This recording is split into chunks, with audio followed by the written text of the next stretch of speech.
Okay, everybody, welcome to a virtual coffee lunch and learn. Just as a welcome and an intro for some of our guests and for anyone like watching this later online, what is Virtual Coffee? Virtual Coffee's mission is to be a welcoming tech community that allows room for growth and mentorship at all levels and to create meaningful opportunities for learning and leadership and contribution for everyone. To find out more about us, our code of conduct, our events, or just to sort of, check in on what we're doing, you can always go to our site, virtualcoffee.io. I am really excited to have everybody here with us today. And I want to thank our double presenters for us today. I think this is a first time for a Lunch and Learn where we have, well, maybe not, but like this particular format, we have two amazing presenters here, and they are going to be leading us through a lively, spirited discussion about the state of front-end frameworks, looking at two front-end frameworks in particular. I want to say that I would not do this anywhere else online but here. I will never do this on Twitter because that is a scary place.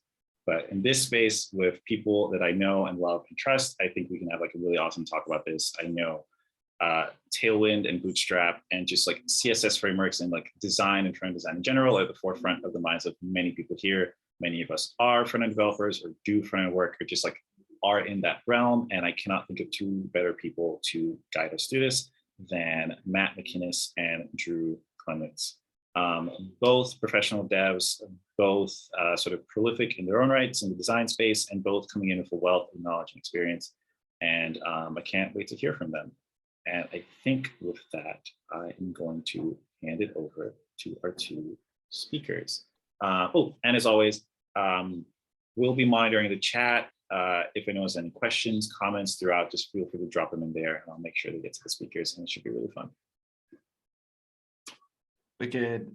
Thanks so much, Kirk. Drew and I are pumped for this. We, this kind of came about, and Drew and I are going to take sort of turns in a second introducing ourselves. And we have an agenda for today. And really, I think, Drew, we kind of captured this purpose is we want to show how to get started with these great tools. We're planning today to show tons of code examples. We're planning on bouncing back and forth, sharing our screens.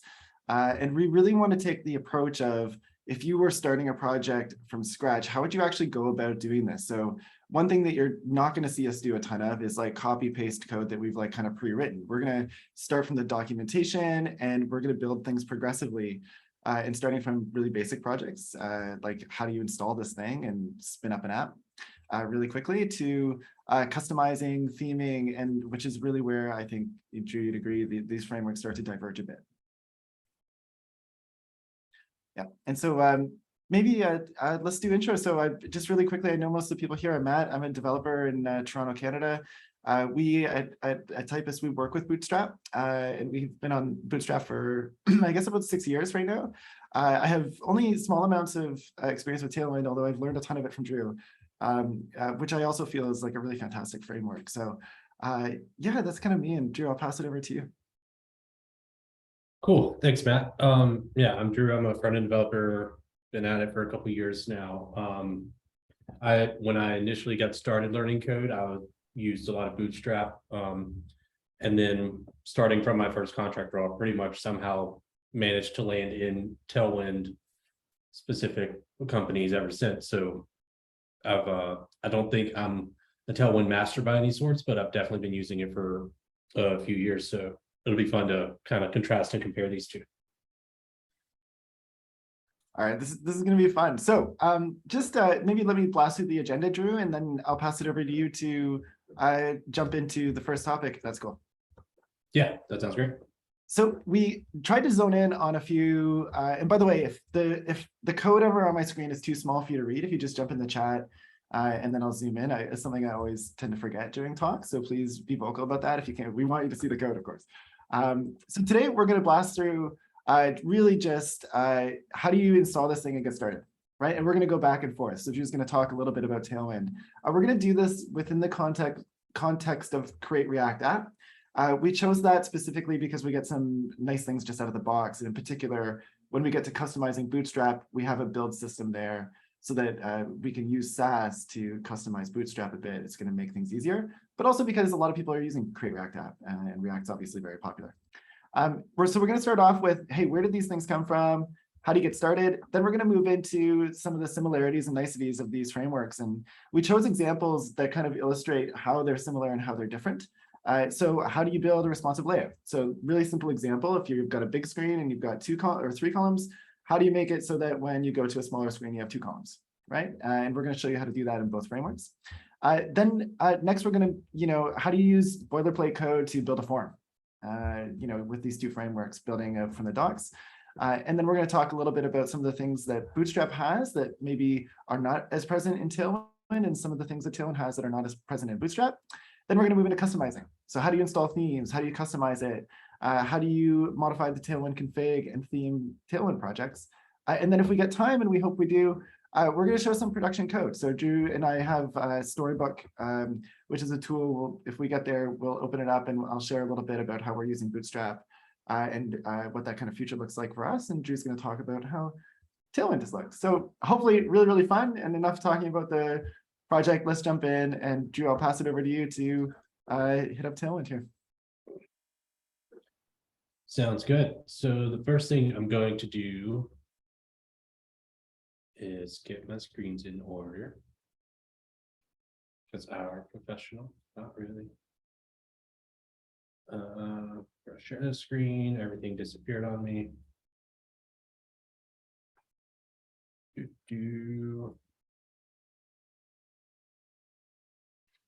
Okay, so we're going to start out, we're going to throw together a Create React app, which is npx Create React app. We'll just call this BC Tailwind. This will do its thing. Is this, can you all see my screen?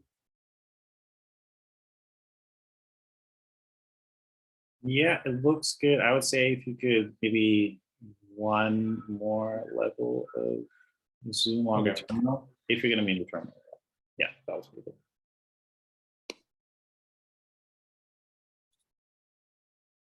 There, that's what I needed. Okay, so all this is doing is just setting up your basic Create React app. While that's doing that, we can go ahead and go to Tailwind. We'll go to the Tailwind docs and figure out. Oh, it's not tailwindcss.com. It is tailwindcss.com. What's going on?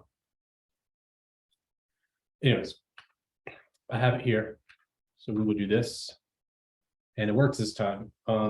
And as far as setting Tailwind up, they used to have this long, not a long process. There were like multiple steps to it, but now they have everything set up where you can just run this npx command, which is really nice. Because with the old version, you would have to install like post CSS and what was the other one, auto prefixer or something like that, and then you had to get the post CSS process building in. The nice thing about how they have it set up now is, one, it just it does it out of the box for you, so it's just less work for you. But also, as if you were a newer developer coming into this, you're not immediately just going to be terrified at the 30 steps you have to go through just to use this tool. So we will cd into BC Tailwind and we'll run these commands. Tailwind CSS, which doesn't take too terribly long to install.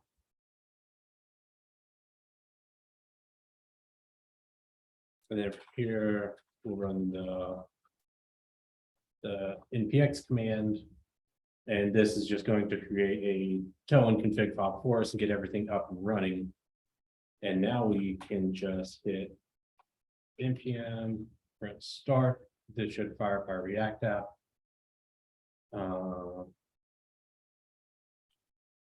See, file, open, desktop, BC Tailwind. And so here, and now we have our app with React running. It should have Tailwind set up and good to go, and we can confirm that just by getting rid of all this. dropping in an H1, LODC, import, and here we should be able to just start dropping in text red 500. It should be working, and of course it doesn't. Because why?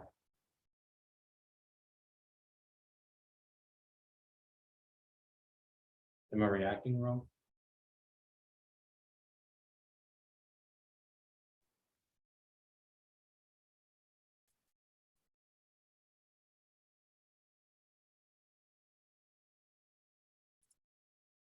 JSON, if all that going. I may need some React help from. Oh, okay.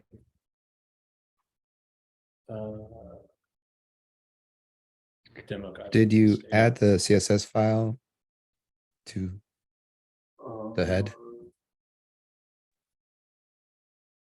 Yeah, Joe's also asking, do we need to import the global Tailwind? Yep. Yeah. That's what it is.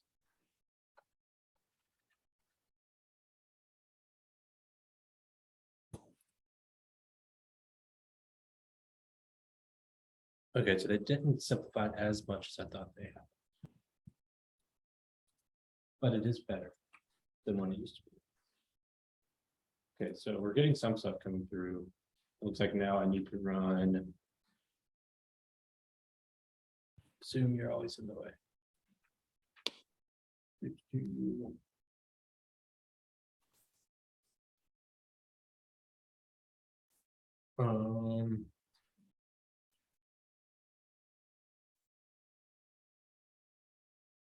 I thought I had this working last night on the demo I set up, and now I'm forgetting a step. Content. Sorry, I have the docs. I'm looking at the docs off screen and I have them right here. Run CLI tool to scan your template files for classes and build your CSS. That input file needs to point at your app.css, not. So, You know. so this just needs to be app file. Come on, Think. criminal.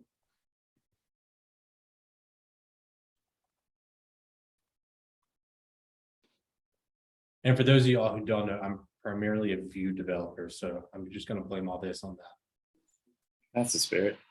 that. In the index file, you have the style sheet in there. There's index.css and there's app.css.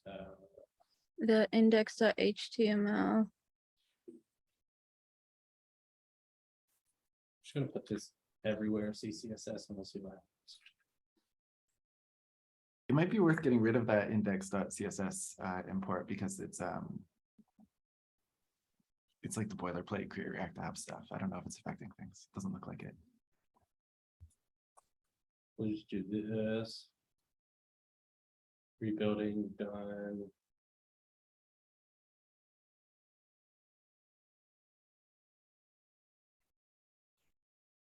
Also, Drew, that warning there, the content option in your Tailwind config, you need to add your your component files to your content in your TypeScript config.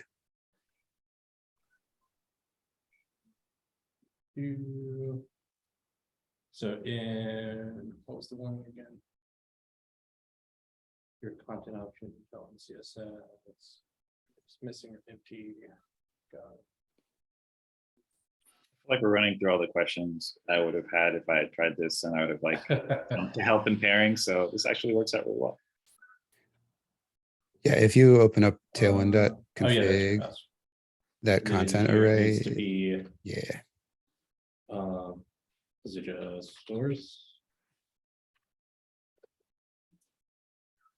that'll probably do it.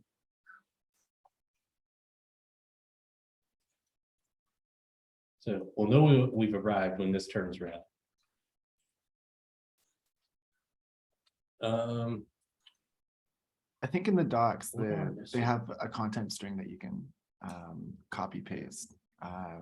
Yeah, if you go up a little, yeah, there you go. There's one specific I found to create React app in the Tailwind docs. I'll just paste it in the chat. There's. Okay. There we go. So now we have red. We're up and running now. Woo. So my apologies, there was more steps than I remembered. But overall, if you follow the docs like I did not do, it pretty much gives it to you straight out of the box. Matt, should I go ahead and build the first example we were going to get into? Yeah, let's flip back and forth, Drew. I'll jump in and install Bootstrap. Okay. Yeah. Cool. Then I will stop sharing. All And right. the floor is yours, Matt. Thanks, Drew. Let's do some Bootstrap. Cool. Where did my project go? That's a good start. I thought I had it right there. Anyways, let's find the docs. So Bootstrap 5 we're going to be working with today. 5 is the latest version. 5.2 is the latest. I'm going to be doing 5.1 since there's just some changes to the way that Bootstrap gets built in 5.2 that I don't want to deal with. So this is just a little pro tip up here. When you're working with Bootstrap, you'll often see a version in the top right corner and it says latest 5.0. This is a bit of a trick because it's not the latest. It's just the site that I happen to be on. And if you click on all versions, then you'll see all the versions here. So I actually want to be working with 5.1. So I'm going to start here. And I've spun up the Create React app and I called it Bootstrap Demo, exactly as Drew has done. And let's open this up in VS Code. Cool. And just one little small change I'm going to make just so I get all my shortcuts is I'm just going to change index.js to index.jsx. And the other reason I'm doing that is so I can use emit and do things like H1 and then press tab and have it make those tags for me, which I like. And let's go into the docs. So the fastest way to get started is just by, if you're spinning up a really small project and you want to use Bootstrap, the fastest way, of course, is just to use the CDN, which gives you this link that you can put into the head of your page. So we're going to start there. I'm going to remove app here. I don't need it anymore. And I'm going to take out the index from here. And let me just save this. We just have an empty app at this point. So maybe I'll just put like hello world. And let me npm start or npm start or npm. Yeah, there you go. Cool. Excellent. And hopefully we get hello world. Good. And let's just put some text. Lorem tab. There's some text for me. And now I have a nice little app that I'm going to make really big. Cool. There's my app. Let's install Bootstrap. So I'm going to just do the quick and dirty way. I'm going to copy the CSS file, clicking on that copy button. And I just need to put it in the head. And if you know in Create React App, it renders the React app inside of the index.html file. And you can see where it renders in. It renders inside of root. And I just need to stick this link in the head here. And when I save it, we should see a change. I've got Bootstrap. There you go. So that's a really quick and dirty way to get started with Bootstrap. And you get all the nice things. So I just want to grab, just so we can really see it going here, I'm just going to grab a couple of buttons. I'm going to go into the buttons here, and I'm just going to copy all these and paste them in the HTML because we'll really be able to see Bootstrap doing this. So I'm going to go back into index.jsx and buttons. Cool. And let me just paste these on here. React's not going to like that I have class. It would expect class name. So that's kind of one of the downsides of copying and pasting code from the docs is you have to rename all these, but it actually still works. So I'm going to just ignore that from my top. And there's all my buttons. Cool. These are from Bootstrap. That's a really, really fast, the quick and dirty way to install Bootstrap. I'll also note that one of the major differences between the generic Tailwind and Bootstrap is that Bootstrap has JavaScript involved.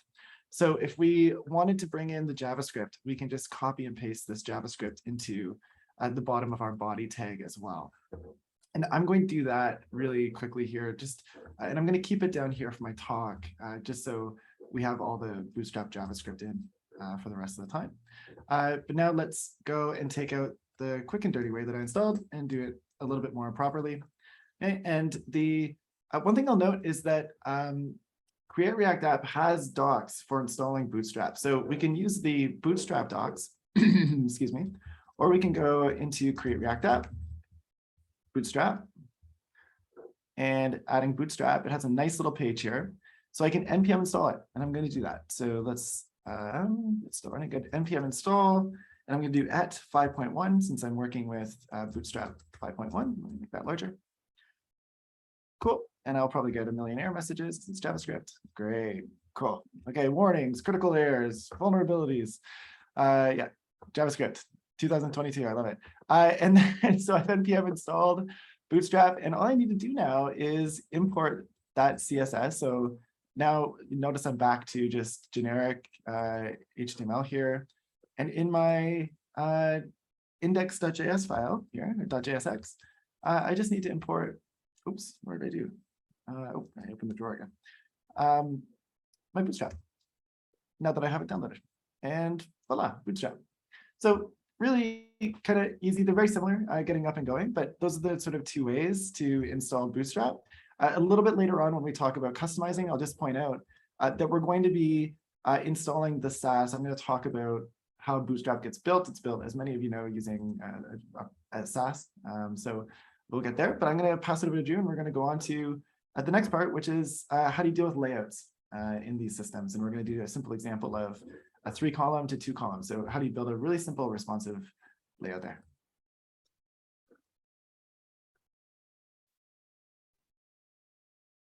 Cool. Appreciate that, Matt.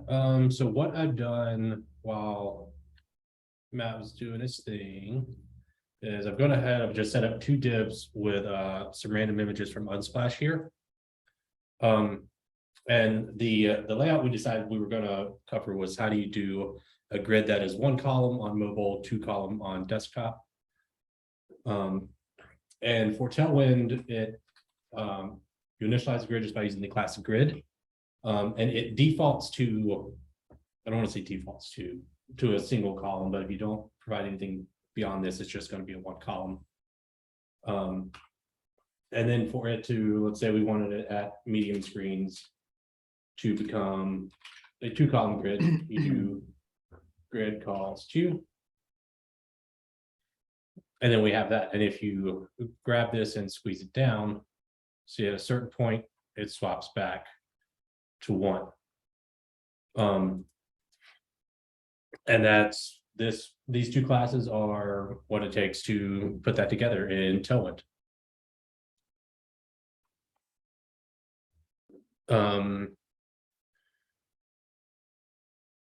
I feel like there should be more to that, but there's not. Matt, do you want to take it over and do it in Bootstrap? Yeah, that's great. And that's perfect, Drew. Yeah, let's do the same thing in Bootstrap here. One thing I want to point out about Bootstrap is it's an old framework. I meant to address the origins of it. It started mid-2010 by people at Twitter. So people at Twitter were using it internally. It became the blueprint for creating websites. And it was literally called Twitter Blueprint when it was released at sort of a hackathon. And it caught on like wildfire. Twitter decided to open source it. The 2 lead folks are now working, I think, at GitHub and like Coinbase or something. And so it's obviously evolved a ton, but if you haven't worked a lot with 5.1 yet, there's 2 things I want to just mention really quickly. jQuery is gone. So Bootstrap relied on jQuery for a long time, and they were, there's some criticism there for still using that. And also there's tons of Flexbox in Bootstrap. It's really built on top of Flexbox for most of the grid system, which we're going to look at now. So if I want to make that 2-column layout, I'm going to, in Bootstrap docs, go to the Layout tab. And I'm just going to jump in. And as many of you know, these systems, they have breakpoints. And what these are is that when the browser has these particular widths, we can style it so that the layout changes as you move between these breakpoints. So for example, if my browser is over 1400 pixels wide, I can use this XXL prefix to determine how many columns I want to have there. And if it's between 1200 and 1400, I can use an XL prefix. But what I want to do, and we always think mobile first, is I want to have 1 column, or let's say 2 columns when I have a really, really small screen. And then whenever I get over the large threshold, I want to flex that out. I want that to be 3 columns. And so I can do that pretty easily here. So I'm going to go to the Columns tab. And I'm just going to go and grab an example. And in Bootstrap, we expect everything to be inside of a container. Inside of a container, we expect a row. And inside of a row, we expect columns. And that's a extremely easy thing to remember once you get going with it, but it does require just knowing that. So I'm going to do that. So I'm going to start by putting a container up at the top of my app. Cool. I'm going to just dump that at the bottom as well. So I've got a container up there. I'm going to get rid of my lorem ipsum here, and I'm going to make a row. Great. And inside that row, I'm going to put 3 columns. And I'm going to say, hello, hello, hello. I should have just done this a little bit faster way. Great. And let's just make sure that works. Great. I've got hello, hello, hello. And just to make it easier, let's maybe put a border around. I'm just going to use the border helper here. Cool. Little borders around there. And let's put like some margin at the bottom. This is another change to Bootstrap 5. Is previously you'd use a helper like MB and say MB3, and that would put a margin bottom. It's now ME, and the ME stands for end. So where previously we had these prefixes like margin left and margin right, we now have margin start and margin end. So that's I believe the motivation there was so that it was compatible with languages that read right to left as well, although I don't fully understand. Great, so we've got a row, and now let's flex this out. So I want this to be at the smallest sizes. I want this to be a 2-column layout. So I'm going to put column, which means I have 12. I should have covered this. Our grid system is 12 columns wide. So if it's really small, then I want these to each take up 6 columns so that they're 2 by 2. So I would put column 6. And this is going to be my default because I'm starting thinking mobile first. So I'm thinking at the smallest view size. And then when it gets over that large breakpoint, I want these to flex to be 3 columns, which means since we have a 12-column grid, if I do 12 divided by 3, that means it'll take up 4. So I'll have 4, 8, 12 to put these things next to each other. So I'll change this column, and I'm going to use that prefix now. So I'm going to say column large 4. And I'm going to put that onto my 3 components. Great. And let's test it out. So when I get to the big sizes here, you notice I'll have 3 columns. And then when I get down to the smaller sizes, it wraps to 2. I can make that even smaller if I wanted to. I thought large was a little bit smaller. Let's make that small. So when I get down to the smaller sizes, so now you can see I have 3 columns, 3 columns, 3 columns, 3 columns, and now we stack to 2. So really simple to build responsive layouts in both Tailwind and Bootstrap. And this would be the exact equivalent code of what Drew just wrote. Drew, I'll pass it over to you. And I think what's the next one we have there? I think next we're going to build an input layout. Yeah. Forms and inputs. So there were two things I wanted to touch on real quick was that you mentioned that Bootstrap, mostly expects things to be inside containers. Tailwind has that same concept of containers as well, and it works almost one-to-one. And then also you touched on the origin story of Bootstrap. What I didn't know, and I was actually researching this, was that Tailwind was actually born out of Bootstrap itself. Adam, the creator of it, was a huge Bootstrap fan, and the reason he started building Tailwind was because at a certain point, I don't remember the timestamp, was they dropped less for Sass, and he preferred less because of McInnis or something like that. But that's really what prompted him to start building Tailwind. Cool. Yeah, so the next thing we were going to do. Wait, Drew, just before you get started, I know you're asking in the chat about like where to thread these examples. For now, if there's anything you want to drop in the chat for folks to check out while you're doing it, that's perfectly fine. And then afterwards in the Slack, we can just start something, I think, in the VC events channel, or even in general, I think that's perfectly fine. We can get all this in here because there's a lot of good resources I think folks would like. Also, there was a question from Travis, and you all can let me know if you want to talk about this maybe now or maybe later in the presentation about content queries, whether you were aware of any new capabilities or tools coming out in Tailwind and Bootstrap for those. As far as Tailwind's concerned, I'm not aware of any, but at the same time, I'm not necessarily like following the threads to keeping up with everything they're dropping. So I honestly just have no idea. That's fair. Well, yeah. And Matt is also suggesting to anyone, if you have any questions at all, just drop them in the chat. And then sort of like when we do these transitions, I'll make sure that it gets to the folks presenting. Cool. So I'm going to drop this in the chat because I'm about to destroy it. Yeah, so what we're going to build is this little input with the price and this little selector here. Maybe the selector, I don't know if the selector will just drop and paste, but so and this is the one thing I want to point out is that this doesn't come straight from Tailwind. Tailwind doesn't give you any like people components out of the box, but there is Tailwind Ui, which does give you some of these. There's some stuff, some of it's free, some of it's behind a paywall, but there's a bunch of different, layouts and components you can use. So I'm just going to copy and paste this in here.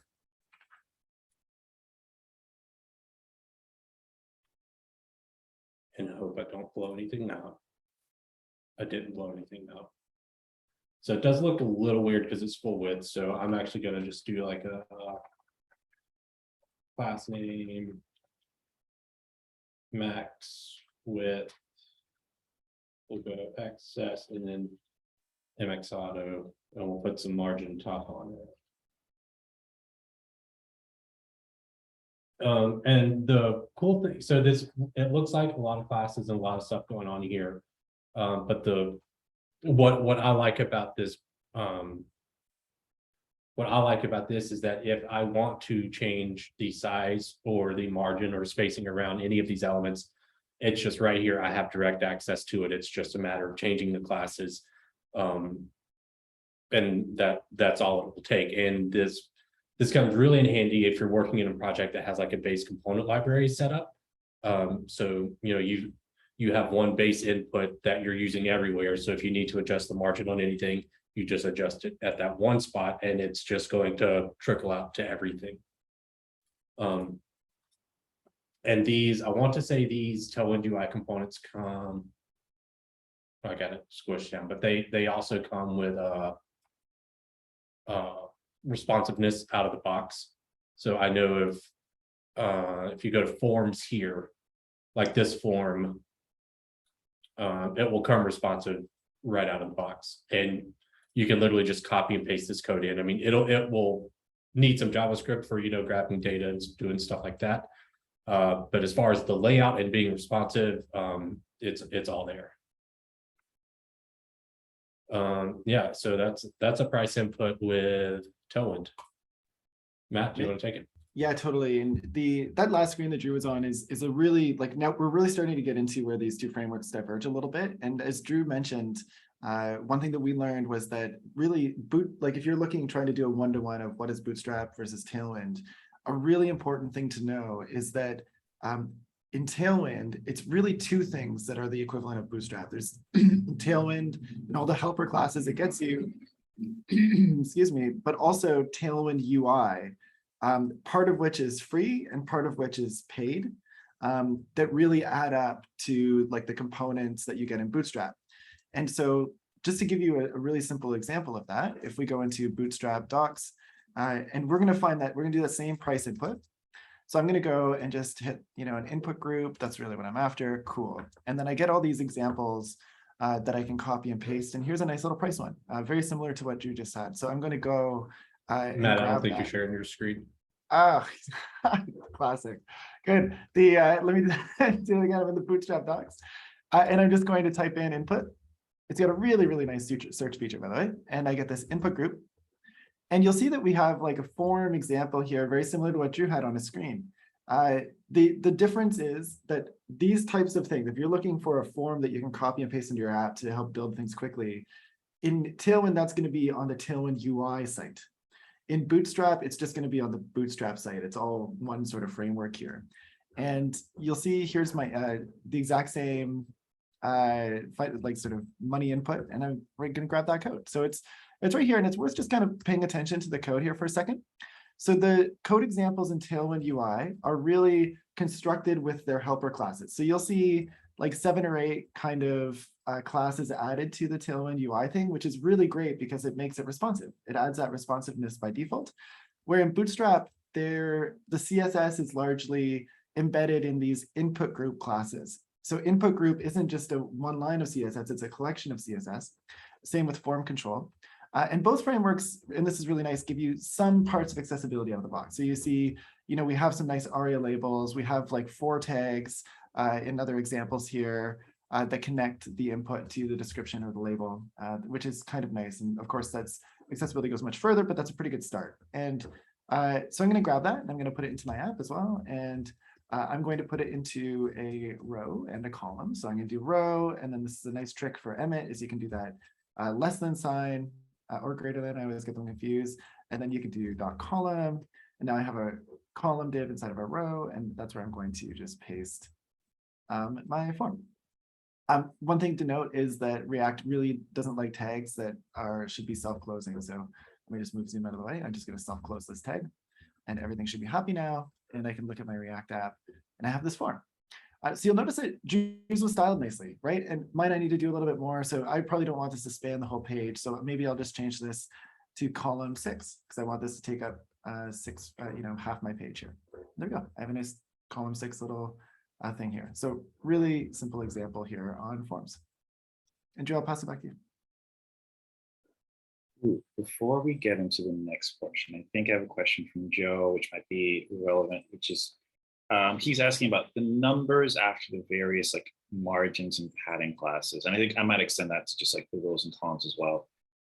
He's trying to figure out like what's the system behind it. Are they pixel values? Or is this just like with Bootstrap? It's like Bootstrap uses a 12 column system. The number is 1 to 12.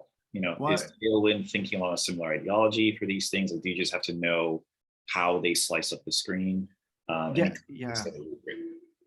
Really good question, Joe. And there's 2 parts of this. There's number 1, the column system, and number 2, like things like the margin and the padding. So where you have these helpers like MB-2 to add, so like where does that 2 come from, right? And the answer is that it's rems. And rems are relative, and I always forget what M stands for, but basically it's sizing that's relevant to your font size for your page. And so Bootstrap uses a 16-point font size by default. If we change that, that means the spacing would change on these things as well, which is a nice feature of them. It also, using rems is also great. Andre actually taught me that there are accessibility features within browsers where you can make the font size larger on page, and that works well with M. So if we look at margin, for example, and if I just type that in, you'll see spacing, margin, and padding. And on Bootstrap, you can scroll down to the bottom of the page and see exactly how these are defined. So if I go down, I can see these Sass variables that we're going to talk about shortly. And you can see that there's the spacer is 1 rem. And so here's this 1. So if I do MB1, that's going to be 1 rem multiplied by 0.25, which is, of course, 0.25 rem. And MB4 would be 1.5 rem. And I can override these or change these, but that's how spacing and margin and padding works. And then in terms of the column size and the numbers that come after the columns, they're relative to the viewport, which are those breakpoints, basically how wide your browser is in pixels. And then that container class up here just put some, padding or margin, I forget which, on the outside, probably margin. So that's how it determines, if I do column 6, it's going to take the size of my browser and add a little margin on the outsides with the container, and then split that into half because it's 12 columns and I'm using 6 of them. Does that answer the question? Yeah. Can I interject something real quick? Just like in the chat, we were talking like rem, M, and Dan wrote like M, an M is like the unit that's the width of the capital letter M, and then rem is the root M, because M's are measured off of the direct parent element relative to that, but rem is relative to like the root, the HTML, what's set for the font size of that. And if you want to know more, I have some articles you can ask for. Awesome. Cool. Well, okay. So I think that's all the questions we have for now. So if you two are ready to move on, let's do it. Sure. Yeah, so next we were going to talk about some of the Just going into more examples, some of the niceties and differences between the two. Matt, I did start a code thread in the VC events channel if you want to drop your snippets in there. So one of the things, the main thing I wanted to highlight with Tailwind, and it's one of the things that gives you out of the box that I think is really powerful. I use it all the time. If I can find Zoom, I'll turn my screen back on. And that is background gradients. I have never enjoyed working with gradients because I never remember the syntax. It never goes right. I don't know what I'm doing. I'm making it up as I go anyways. But with Tailwind, they give you these classes.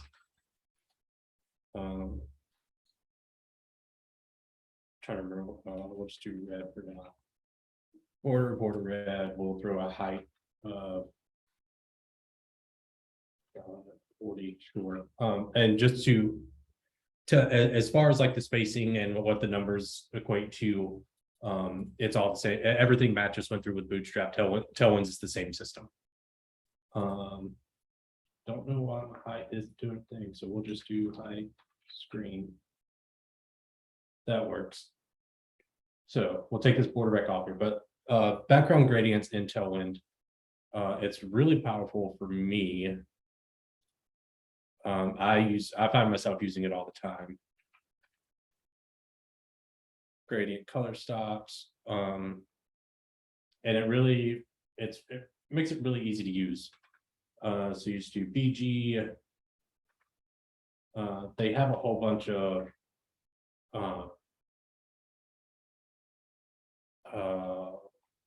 forget where it is in the docs, but you can do like to right, from to right to bottom right, stuff like that. So we're just going to do this to right, and then all you have to do is you we'll say from green 500 to I don't know, yellow 500.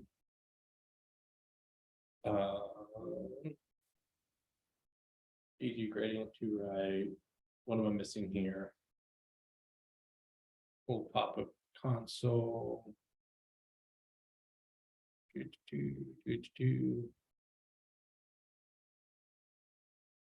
did I get rid of my height?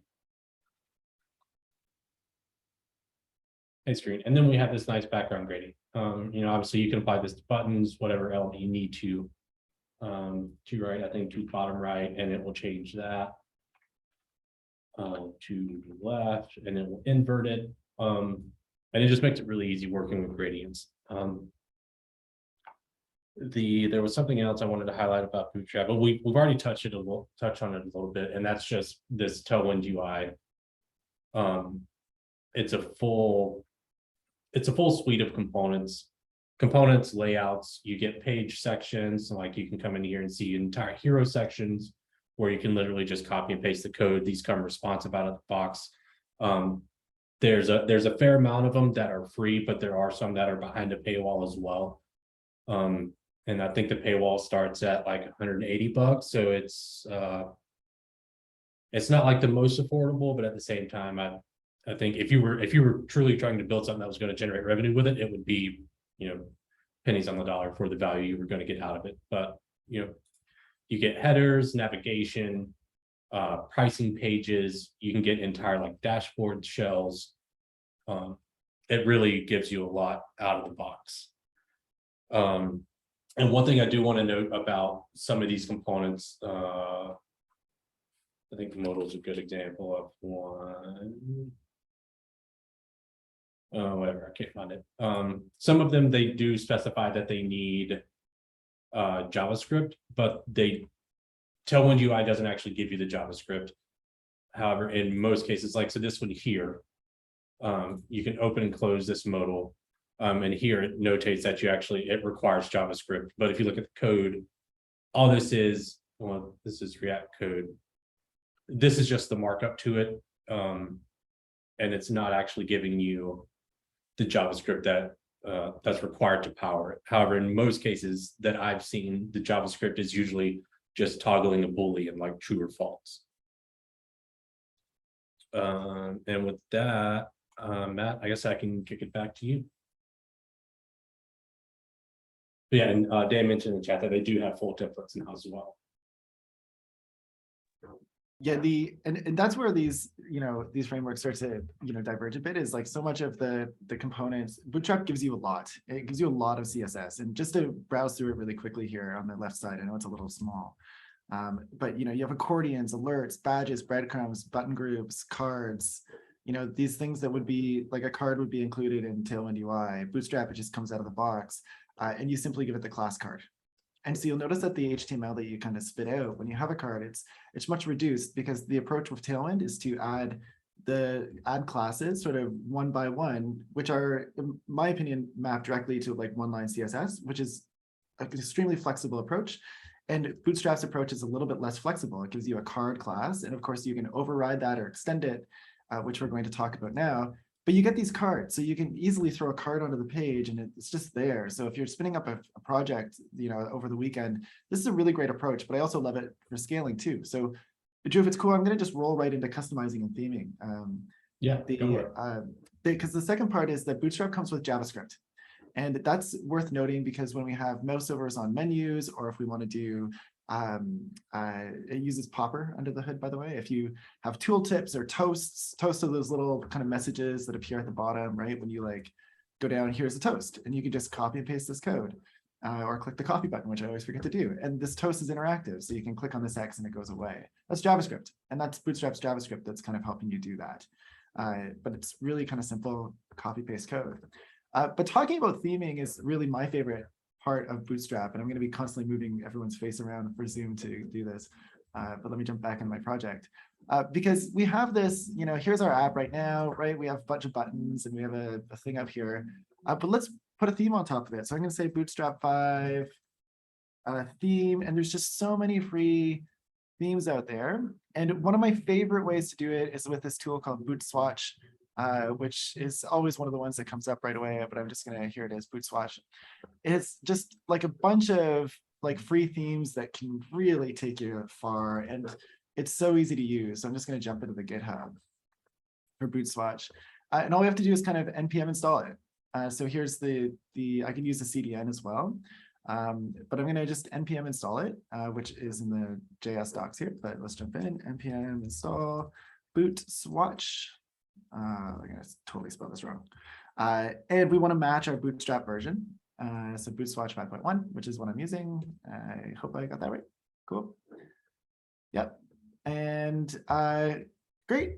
So now all I need to do is override these Sass variables. I mentioned that Bootstrap is built on Sass. Sass is a language, I guess you can call it a language that gets transpiled into CSS, much like JSX gets transpiled into HTML, CSS, and JS, depending on how you use it. So we need a build tool like Webpacker to do that if we want to do this level of customization. But that's pretty easy to do, and we get that out of the box. So on the Create React App docs, this is the same page I started with, by the way. So now I'm just going down to using a custom theme. And I just need to install Sass, which works out of the box with Create React App. So I'm just going to npm install Sass as well. And it tells me exactly how to do this. So to customize Bootstrap, create a file called custom SCSS. All right, that's cool. And I'm going to copy the code here with the copy button this time. Let's open up our drawer. So in source, I'm just going to create that file, custom. Please keep me honest, because I'm highly confident I'm going to make a mistake here. And I'm just going to paste that code. All right. Now out of the box, that doesn't do anything yet because I haven't imported it anywhere. Okay, so see, did I get the body? Yeah, cool. So let's just look at our app here. Okay, so we still have the Bootstrap. So we're going to get rid of that because we're importing Bootstrap now directly from the SCSS now. And I probably should restart npm here. Cool. So now I need to go into my index.js. I'm going to remove the CSS that I'm importing here. And I'll save it. Let's just make sure it kind of breaks. You'll notice that it's compiling now because it's compiling that SCSS into CSS. Great. So now I'm back to just route kind of generic browser stuff here. And the last step is I just need to import my custom SCSS file, which I can just do with this line. Really didn't need to copy and paste that, but I like copy and paste. So let's save that. And then in here, what I'm doing is I'm taking a variable. So I'm overriding Bootstrap's built-in background color. I'm making it black. And then I'm importing the rest of Bootstrap. So that's how we override and theme it. It's really simple. And let me just save this here. I'll jump back and I'll save it. And we hopefully, come on, demo gods. Yay, we have Bootstrap. It looks terrible because it has a black background, which is, is what it is. But it's really easy to do. And overriding Bootstrap is really, really simple because on every one of the pages in their docs, we can just scroll down. So we have, like, for example, what do I have? I have buttons on my page. So let's look at buttons. And if I scroll down to the bottom of the page, we get all these Sass variables right here, which is a really nice change to the doc. So here's all my Sass variables. So let's pretend, for example, I want my buttons to be really big. So maybe I want to put the button padding for the X and Y and make those, much larger than they are. And by default, they're this input, so button padding. So let's do that. And I can just, oops, I didn't actually copy them. So button padding Y and X. So I'm going to make this like 3 rem. I'll just make it huge, and let's do the same thing for the X. And if I save that, disaster. What did I do? I did something. No, it wouldn't be that. Somebody help me. No way that worked. Oh, that worked. There you go. I just space. There we go. Now I have huge buttons, so it's really easy to override Bootstrap like that. But that's a big difference between Tailwind. Is, in my opinion, this is a strength of Tailwind. Is in Tailwind you just remove the classes you don't want, or you add new classes to make the buttons bigger. In Bootstrap, the primary approach is you would customize it with Sass so that the buttons change across your entire app. But theming is really nice. And going back into that Bootswatch, which if you remember, I npm installed. All I have to do is this. So I'm just going to grab these things here, and I'm going to replace what I did. And you'll see that since I have Bootswatch npm installed, it came with all these themes. And so first I'm going to import the overridden variables. So that always goes first, and that's noted here in the docs. Then I import Bootstrap, and then I import the Bootswatch, which I'm not exactly. I think these are just the extra things that are in the themes here that are here. And I can pick a theme. So let's go pick one. So here's the themes, and you get preview. So here's Flatly.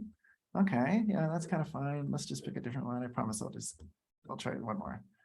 Okay, cute. So these buttons are like kind of square, and they have nice little mouse overs. So let's do Flatly, or Pulse, I guess this one's called. So I'll just replace this with Pulse. Yeah, and let's go back to our app. I should get rid of that black background. Oh, I did. Good. Yep, there we go. So does Pulse have a black background by default? Or did I just not change that? Your background's a little higher on like line 2 or 1, although at the top. Oh, thanks, Kurt. MVP. There we go. Yep, and you'll notice our buttons are changed. So now we have, I'm super zoomed in here, but now we have Pulse's buttons. And it this is really easy. And, all these, you have these navs here, and you can just copy. So there's the copy button. I'll copy that code. Let's throw a nav in. And Drew, I'm going to pass it over to you in a sec. I'm conscious I'm running a little bit long. Let's just throw a nav onto our app. I just copied and pasted that. Oh, yeah, of course. What does it know like an input tag there? Cool. Just self-close that. There you go. I have a nav, right? It just works. And here's my JavaScript doing my drop-down menu. And you can just, if you want to try a different one, it's really easy. It's like, oh, let's try like journal. Okay, cool. I bet journal is cool. So here's Pulse. Let's change it to journal. And then, of course, you can style it from there. These are all MIT licensed. So here's journal. Neat. So theming is one of Bootstrap's strengths. You can do it through Sass to customize it across your whole app. And of course, you can jump in, just download a theme and stick it in your app, which is cool. And I'll stop right now and pass it back to Drew to talk about customizing Tailwind. Cool. Appreciate that, Matt. There's not really much to say for Tailwind in terms of themes. In the sense that how Matt was just able to install a theme and it populate throughout the entire app like that. That concept doesn't exist with Tailwind, with the Tailwind core. But what they do give you is this. In my opinion, it's a process I prefer in that rather than having to update Sass variables or write CSS for, whatever, you can just add, you just add objects into your tailwind.config. And there's two ways to do it. You can, if you use this extend object and you add in colors, you will have access. So like if we added a color, colors, I don't know, we'll call it curved shirt, which is gray. I don't know what the code for that is, but we'll just do that. So this will give us, BG curved shirt, and it will generate this gray color for us. But it would also give us everything, all of the Tailwind defaults as well. So like if you come here and you just type BG, where's my IntelliSense? You see, you get all of these colors that Tailwind just gives you out of the gate. And we still have access to those because we extended our colors here. If you add things here without the extending block, now the only color that will exist in the Tailwind app is Kirk's shirt. And this can come in handy when you're like if you have like a style guide with like a a color palette for the brand or whatever, you could build in like your primary, secondary, tertiary warning. You can build all those colors in, make sure they're dialed into the brand colors, and not have to worry about someone grabbing a random blue because you didn't extend the colors, you replaced them. So now the only colors available are the ones are scoped to your brand. There are, I forget what it was called, but there are some like third-party options for downloading Tailwind themes. Most of them, I think Matt and I found that most of them were behind a paywall. I think the cheapest one, there were some free ones, but a lot of them were around like 40 to 50 bucks or up. Some of them as high as, like a few hundred. Yeah, I mean, this is pretty much, you could build your entire theme, your entire Tailwind theme within here. And you can see in the docs here that like you can, if there are specific spacing, spacing, margin, typography, colors, you can really pretty much touch any part of the Tailwind configuration from this file with the objects, and from that build your entire application from there. So we have a chat. Oh, bye Dominic, I probably missed you already. But yeah, Matt, was there anything we touched on yesterday that I'm forgetting to mention about customizing Tailwind? No, I don't think so. One of the things we kind of decided not to cover in this talk is that there's a bunch of projects and libraries that are built on top of both Tailwind and Bootstrap.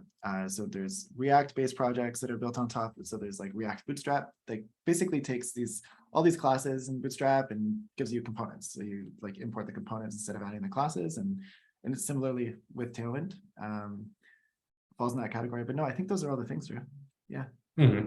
And the Tailwind version of React Bootstrap would be headless UI, where you can just install that, pull in components, similar thing. Yeah, I think that puts us at time and covered everything we want. We didn't quite get to the storybook stuff, but we had that in the back pocket for if we had time. So yeah, it's totally, yeah. Wow.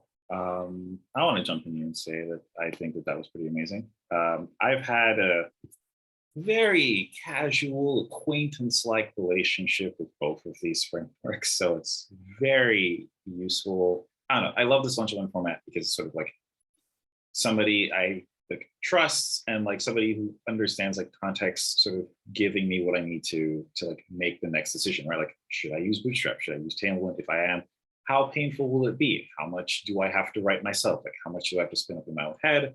What's available? What does it cost? And I feel like you guys like really hit the nail on the head for those things, which I really appreciate. Also appreciated doing it live. Live code, very bold of you, but it's good. And I think everyone always likes seeing what actually happens. I want to see NPM yell out like 35 warnings at me and then eventually we'll get going, like that, just to know what happens to other people. So yeah, so I know you both posted links to a lot of the stuff in the Slack. So for those who want to see more of that, check out the VC events channel. We will have this recording up fairly soon. And I think what I'm going to do right now is I'm going to stop the recording and say thank you to everyone who came out and attended. For those of you watching, if you're in the VC community, you can do one of these talks too. You know, like this is like a great space to do these types of things. Whether it's like your main talk or you're practicing for a conference, or you just have like something that you want to share. You know, I feel like this particular one came out of maybe just some like regular coffee conversations, and a lot of people going like, what is up like with these things? You know, and you know, it's after you know about it, it's great. But I know like when you're up and coming or you're a newer developer and you're like, oh, should I spend my time on this? Like, is this worthwhile? Is this going to be super frustrating? It's really helpful to have folks with a bit more experience kind of, you know, just kind of give you a heads up, right? And that's like really invaluable. That's not something you're going to get from necessarily random people online, or just, you know, it's hard to trust the general world out here. So whenever I can get heads up from someone in this community that I appreciate, that's always top tier for me. Like this is the highest tier. And then like a random Google search, and then some due to my mentions on dev too. But yeah, with that. And to follow up on that, Kirk, I think this came from me and Matt talked about this some yesterday. This talk came out of me and him. I prefer Tailwind, he preferred Bootstrap, but we had our preference, but we weren't necessarily against the other, but we didn't necessarily know what the merits of each were, and that's really what started this whole thing. Yeah, that's a great point. And also, I think all of us who sort of present and experience this, talking about a thing to other people helps you sort of like clarify stuff that's been in your head for a while, but it's been sort of like a nebulous space. Like, I know I like this, but like, why? Or like, I know this feels good, but why does it feel good? Like, why would it feel good for other people too? So there is sort of sometimes I feel like the best way to like really like dig into something you're pretty confident about is just like tell other people. And that feels really good. But yeah, with that, I want to say once again, thank you to everyone for attending. And I hope to see you at our next virtual coffee lunch and learn. Thanks, Matt and Drew.